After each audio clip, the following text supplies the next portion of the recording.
Oser, moi, il y a un mot que j'adore, c'est l'audace.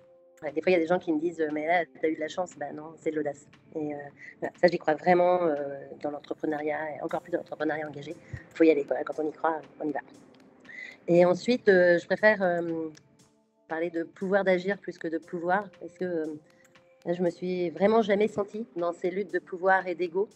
Le pouvoir d'agir et ben, souvent, il faut avoir, de l'audace pour le conquérir. Faut vraiment, s'affirmer et peut-être que quand on est une femme, il faut s'affirmer doublement pour avoir ce pouvoir d'agir et les informations qui vont avec et tout ça. Les mots oser et pouvoir sont très liés, parce que quand on ose, on prend pouvoir. Et voilà, je pense que les deux mots sont très liés. Et c'est vrai que au niveau de la culture de oser, je pense qu'on a aujourd'hui, donc moi je suis de 1971, je pense qu'on a un héritage qui fait qu'aujourd'hui on peut oser. Et je suis assez sensible à ça et assez euh, reconnaissante vis-à-vis de toute l'histoire de ces femmes qui se sont battues pour qu'on puisse voter. Alors, pas que le vote en entreprise, quoi, pour le coup, et le vote tout court, pour participer à la vie de la société. Pouvoir, c'est-à-dire quand on a des idées, quand on a des envies, pouvoir les mettre en œuvre, pouvoir les faire hein, ou les faire faire ou aider à les faire. Alors ça, oui, ça me parle, ça c'est quelque chose que j'ai envie de faire. Alors c'est vrai que dans nos structures avec de la gouvernance partagée, quand c'est vraiment de la gouvernance partagée, finalement on se rend compte qu'on peut avoir cette influence, qu'on peut avoir ce pouvoir sans forcément être obligé d'avoir un titre particulier. Je pense que j'ose sans problème quand j'ai le mandat d'oser, c'est-à-dire si c'est mon rôle, si c'est dans mon poste, j'ose même aller plus loin, j'ose repousser les limites. Par contre, oser, quand il y a besoin de passer cette marche, par exemple, oser devenir présidente, là, j'ai vraiment dû me donner un coup de pied au cul et c'était vraiment ça, c'était un coup de pied au cul. C'est dire, bon allez, bon déjà se poser la question, se dire: «Est-ce que j'en ai vraiment envie?» Donc comment je le sens? Comment je le ressens? Alors évidemment, tu as cette espèce de nœud au ventre qui se présente, mais le nœud au ventre, est-ce que c'est du rejet ou est-ce que c'est, bah, on sort de notre zone de confort et puis il faut aller plus loin et puis faut quand même essayer d'y aller. Donc voilà, je me suis dit: «Si je le fais pas, en fait, je vais regretter parce que je saurai jamais si je suis capable de le faire ou pas». Voilà. Alors, oser, c'est sur la colonne de communication qu'il y a là.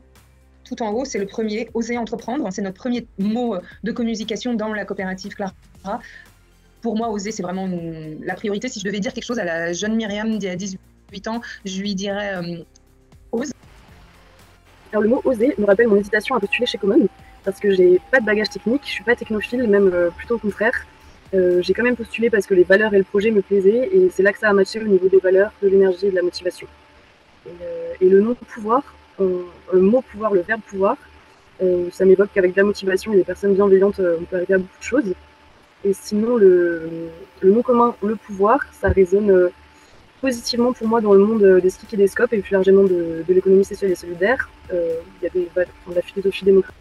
Et oui, mon parcours a été plein d'actions que j'ai osé faire pour pouvoir aboutir. Parce que parfois, lorsqu'on entreprend ou quand on est dans un regroupement, quand on rentre par la porte, c'est pas facile, on n'entre pas. Et ben, on rentre par les fenêtres, et si les fenêtres du premier marchent pas, on va aux fenêtres du deuxième. Et on finit par passer par les petites fenêtres du grenier ou voir par la cheminée. Donc ça a été ça mon parcours sans cesse. Et c'est le fait d'oser et d'oser proposer des choses qui ne sont pas encore faites. Oui, ça c'est très représentatif de mon parcours entrepreneurial. Je pense que ces mots-là, ils ont pris beaucoup de sens dans ma vie. C'était au moment du choix de la CAE, justement. C'était au moment de la création de Boots & Cats. Parce que oser, c'était l'idée d'aller chercher un modèle différent. Parce que les modèles classiques ne nous convenaient pas. Une scope classique ne nous convenait pas, pour plein de raisons. Une entreprise hors ESS classique ne nous convenait pas non plus. On ne voulait pas être associé comme tout le monde. Et donc, on a osé chercher quelque chose de différent. Et pouvoir, j'ai envie de l'interpréter un petit peu dans le sens de même m'autoriser à. J'accepte que je peux donner de la valeur à des choses qui ne sont pas forcément financières. Et ça a été aussi quelque chose qui va à l'encontre, on va dire, de l'entrepreneuriat classique, où la valeur d'une entreprise, elle est calculée par rapport à ses revenus, etc. Pour moi, ce qu'on a créé avec Boots & Cats, c'est vraiment, on s'est donné les moyens de mettre la valeur ailleurs. La première chose que je dirais, c'est qu'on n'est pas obligé de choisir. C'est-à-dire que, en fait, on a souvent l'impression qu'on doit choisir entre la vie professionnelle et la vie personnelle. Et dans les faits, ça se voit. Hein, je voyais dans les statistiques aux États-Unis, il y a un tiers des hommes qui abandonnent, qui n'ont pas d'enfants pour avoir des responsabilités, et 2 tiers des femmes pour avoir des responsabilités. Donc on voit bien qu'on s'interdit quelque part, on pense qu'il est nécessaire de faire un choix. Et moi, c'est vrai que la première chose que je dirais, c'est on peut très bien faire les deux en étant tranquille dans sa tête et en étant heureux dans nos 2 vies, dans la vie professionnelle et la vie personnelle. Après, la deuxième chose, on parlait tout à l'heure de la question d'oser, c'est d'oser. Alors, je reprendrai un autre exemple qui est aussi connu, mais quand on a une table de réunion et qu'on fait entrer des hommes et des femmes qui ont qui ont le même type de statut dans une entreprise, et de voir que les hommes vont se mettre autour de la table et les femmes vont se mettre sur les côtés, la question, c'est aussi comment se sentir légitime. Se sentir légitime dans le fait de proposer, d'avancer, voilà, d'oser et de considérer qu'on a de la valeur. Donc, c'est de dire que je pense que c'est quand même, c'est pas simple parce que c'est lié à une éducation. Tout à l'heure, on parlait des biais, c'est quand même très fortement lié à un certain nombre de représentations mentales très fortes dès l'enfance. Mais en tout cas, c'est de passer ce cap et de se sentir légitime, d'avoir confiance dans le fait qu'on peut le faire. Alors, il y a 2 aspects. D'abord, bien évidemment, j'ai à cœur, moi, d'affirmer et de défendre mes points de vue sur les sujets sociétaux. Ceci étant dit, je suis convaincue que c'est par nos actes que nous transmettons le plus de messages. Donc, à mon humble niveau, j'espère que, aussi bien dans mon champ, dans mon environnement professionnel que personnel, mon parcours un peu atypique puisse encourager celles qui le souhaiteraient, de viser des fonctions, des postes à responsabilité et de manière plus générale, d'oser faire les choix qui leur conviennent le mieux. Je pense que ce qui est le plus important, c'est l'envie de se remettre en question sur ses compétences. Mais quand les compétences sont là, il faut oser y aller. En fait, il faut pas avoir peur de ses rêves, faut pas avoir peur de ses ambitions. Il faut garder en tête qu'on est dans le mouvement, dans un système où on est là, où on s'aide, on s'entraide pour y arriver. Premiers freins sont levés, puisqu'on est plutôt dans une idée de grandir tous ensemble et non au détriment des autres. Du coup, c'est beaucoup plus facile d'oser. Et puis, ça n'empêche pas de garder, je pense, continuellement une remise en question sur ses valeurs, sur ses compétences, de ne pas hésiter à faire des pauses pour faire un bilan et pour repartir vers l'avant. Je pense que c'est ce qui est important. Alors, il y a plusieurs choses. C'est pour les femmes elles-mêmes et puis pour, on va dire, la société, pour le monde. Je pense que les femmes, on a vraiment une forme de leadership différente à apporter. Sans doute à développer. Le problème, je pense, dont on souffre, c'est qu'on n'a pas de modèle de leadership. On n'en a pas beaucoup. Donc, je pense qu'on a vraiment une forme de leadership différente à apporter du leadership traditionnel. Et que ça, c'est important, parce que je pense que la société, c'est comme ça qu'elle va pouvoir évoluer. Donc, on a ce rôle à jouer. Et puis aussi, parce que c'est le meilleur moyen, finalement, pour faire en sorte que les choses aillent dans le sens qu'on veut, pour développer ce qui nous tient à cœur, et vraiment arriver à mettre en place des choses qui vont dans le sens où on veut qu'elles aillent. Voilà. Alors, je dirais aux femmes qui ont envie d'être administratrices dans le milieu des SCOP de bien se rappeler de leur expérience et de ce qu'elles ont envie de défendre, car automatiquement, elles seront à même de pouvoir le faire et de pouvoir faire entendre leurs paroles dans le milieu coopératif. Eh bien, le message que j'aimerais leur transmettre, c'est que on croit en elles. C'est que le potentiel, elles l'ont. Qu'elles sont uniques et qu'elles ont quelque chose à apporter. Donc, il y a des gens à l'URSCOP, à la CGSCOP, dans tout le réseau, voilà, qui sont là pour les soutenir et leur donner la chance d'exprimer ce potentiel qu'elles ont en elles. Eh ben, je dirais osez, allez-y les filles. On a plein de choses à apporter à ce mouvement-là. On a une sensibilité, une créativité, une force intérieure dont le mouvement a besoin. C'est un message que j'ai pas envie de transmettre qu'aux femmes, mais aussi aux hommes, pour qu'ils fassent de la place. L'égalité homme-femme, c'est l'affaire de tout le monde. Et plus spécifiquement donc aux femmes, je leur conseillerais de bien choisir là où elles aspirent à rejoindre des postes de leadership. Le pouvoir dans une organisation démocratique, comme les SCOP, c'est pas la même chose que dans une organisation non démocratique. Et c'est pas non plus parce qu'on est dans une coopérative que les pratiques coopératives sont la norme. Celles qui aspirent à rejoindre des postes de leadership, bon, déjà, j'allais dire, c'est bien, le premier pas est franchi.